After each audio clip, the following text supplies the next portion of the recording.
cafiska walaalkay uu soo jeediyey madaxweynaheygii hore oo aan saaxiib ka nahay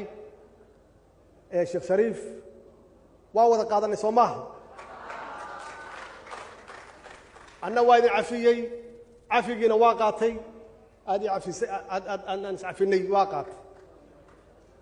waana runtii wax loo baahan yahay in aan ka gudubno siduu sheegay waa dhab waxa weeye waa siyaasad waxaan ma aha qof nacbaysi ma aha suu sheegay weeye marka cafiskaas ilaahay hanoo qaado qulubteennana ilaahay soo geliyo iyadoo dhab ah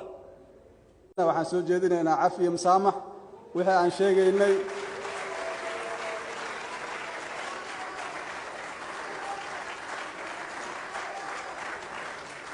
waa maasantiin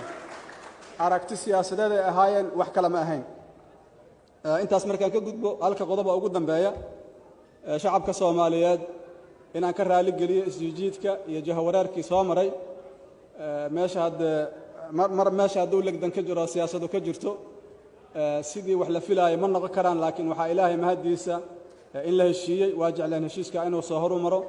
laakiin haddana waxaan leenahay in la heshiiyaa muhiim ah marka waa idinka raali gelinaa idinkana waa mahadsantiin wassalaamu calaykum waraxmatullaahi wabarakaatuh